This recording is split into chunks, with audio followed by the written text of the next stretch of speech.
Ladies and gentlemen, welcome back to Dallas Live, and I am your host, Dr. RC. We are listening to Jon Snyder about the America's porn epidemic, why the problem is getting worse. The number to call is 469-307-1642. John, welcome back to the program. Thanks very much. All, Always pleasure. all right, very good. So let's get to the second part of our program here, and now, the next question I have for you. So, are you suggesting that even a casual one time use of porn is dangerous? I think we need, as a general, we need to have the understanding that this is addictive. We need to understand we were talking about the chemical things, that the chemical cocktail that the brain releases during porn usage, and people need to have a healthier respect for these factors. If every computer came with a box of heroin or whatever the case may be, I think people would have the healthy fear that says, oh, I don't know that I want to, open up that door, open up that gateway, so to speak.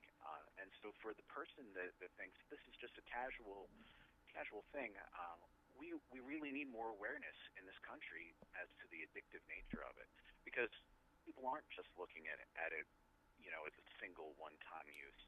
It becomes a habitual occurrence, and without realizing it, people are getting hooked, whether it's first time, second time, third time, or as a lifestyle. It's creating these the chemical cocktail, if you will. It's burning these images into the mind, and it's creating the physical response that's going to keep drawing people back. And certainly, just like any drug, the more of it you do, the more addictive it's going to be. But at What, the same time, what yeah, about go ahead. someone who says, well, I just use it, I just escape into it once or twice a week, and it's no big deal if they try to minimize it. What do you say to them? Yeah. Well, I think it's no big deal, and I can quit any time. Those are those are common statements that are held by every, alcoholic and every, drug addicted person. I can quit any time. The fact is, people do America likes their porn. That's why it is the seventh largest industry in our country right now. Um, and so for the person who says, yeah, I can use it a couple times a week and it's not a big deal, etc., there's a couple factors. One, I would ask that person, if you're using it a couple times a week, are you starting to see the habit escalating? Are you doing it for a longer period of time? Are you looking at more and more hardcore things or more and more perverse? Because this actually follows the same pattern of escalation that every other drug does. People use it more. People use it in more hardcore ways, often leading to acting out in other ways. So, be, you know, be careful is an understatement, I think, for the person that thinks that they can use it habitually and casually as a lifestyle. It is going to escalate, and it is going to create a problem. Um, yeah. If they, if you look at any of these sites, it, I would imagine it gradually increases because they have incest animals, S&M, and so on and so forth. Yeah. Apparently, that is no end to this. Yeah.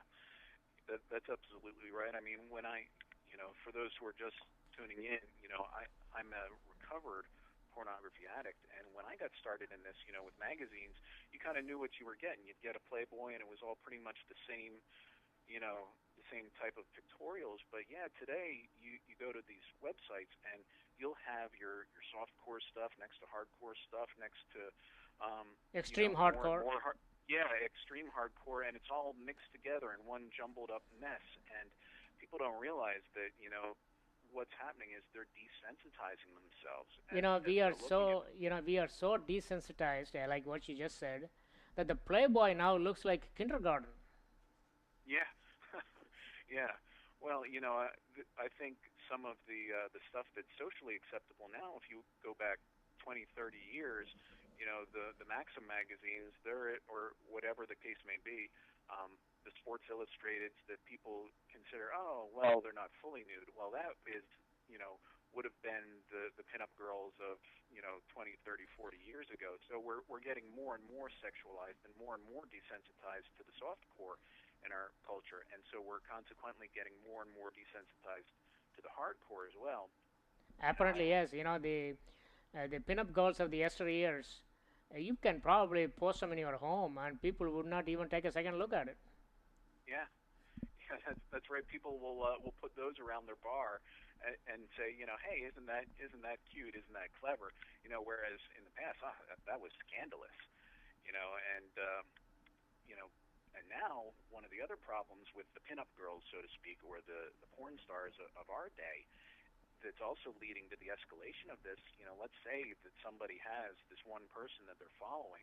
It's very common now. In fact, it's the norm for that one person to not just do the solo acts or not just do the hardcore acts, but to go into this downward spiral of more and more hardcore. And so, if the person is following this star, they get the new release by her, and suddenly they're exposing themselves to something that's maybe more hardcore, more violent.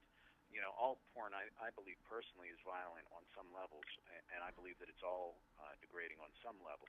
But I mean, some of the stuff that's going on now is so shockingly horrible that it's not even polite to mention, You know, to your listener audience. yeah, as a parent, I cannot imagine any of this Yep. happening to any of my child. Uh, You know, and yeah, and with Google and things like that, I speak at a lot of middle schools and things like that, and so when I have spoken, I'll often find out, hey, how many of you kids have ever Googled something, and it's virtually 100%. Again, they're 100%, huh? gonna it's virtually 100%. Yeah, You you know, are and you are scaring me, John. My son is 11 years old. Now he has a computer. yeah, So what I do is periodically I go in there, sneak up behind him, yeah, okay, to see what he is doing. And I yep, haven't caught him on anything unusual so far. I thank God that he hasn't done anything. And yeah, my mother, his grandmother, okay, he sits in her room because the computer is there because he doesn't have a computer and he uses hers. And she is sitting there all the time watching him what he is doing. Of course, she is hard of hearing, so she has to walk out there and take a look at the screen as to what he is getting himself exposed to. yeah, That is pretty amazing because you said we going back to the age. You said that it starts pretty early, isn't it? yep, yeah, and it's between the ages of 8 and 11 now when your average kid is having their first exposure to pornography. And I hear the horror stories, but part of the problem too is that every single device, and I don't think most parents realize. I think a lot of parents are conscientious, just like you, to check their internet history and things like that. But kids can access it on their phones. They can access it on their video game systems. They can access it on our Wi-Fi Blu-ray players. They can access it on their computers and tablets. Kids at schools, you hear about this far more frequently than you'd like to, but I just heard in the news, the kids were, they'll Google how to get around their school's filter. So they'll find out, okay, our school is protected by thus and such a filter. All they do is Google how to circumvent it, and within a few clicks, they're able to access things. And then of course you hear the horrible stories, like kids are bullying other kids into acting out the things that they've seen and downloaded at school. So the accessibility of internet pornography is shocking. You And know again, that's even a harmless image search. right. One of the books that I'm writing now is specifically for parents and teens. But I was looking for cover images, and one of the things that you do an internet search for something like virginity, for example, and you get porn that comes up. So I mean, so why is that? You're looking for the opposite, and Right. porn comes up. I mean, we live in a culture where it's just so readily accessible that the kids are accessing it accidentally.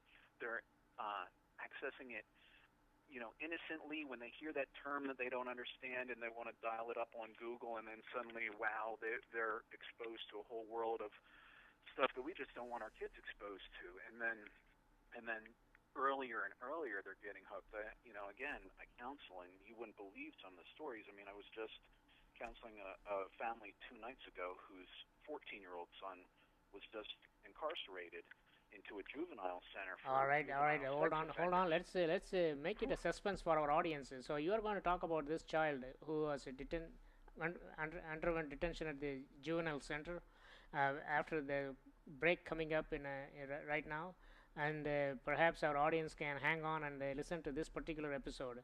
Can you hold on, John? Sure. Ladies and gentlemen, you are listening to Dallas Live. I am your host, Dr. RC. The number to call is 469 307 1642, and we will be right back.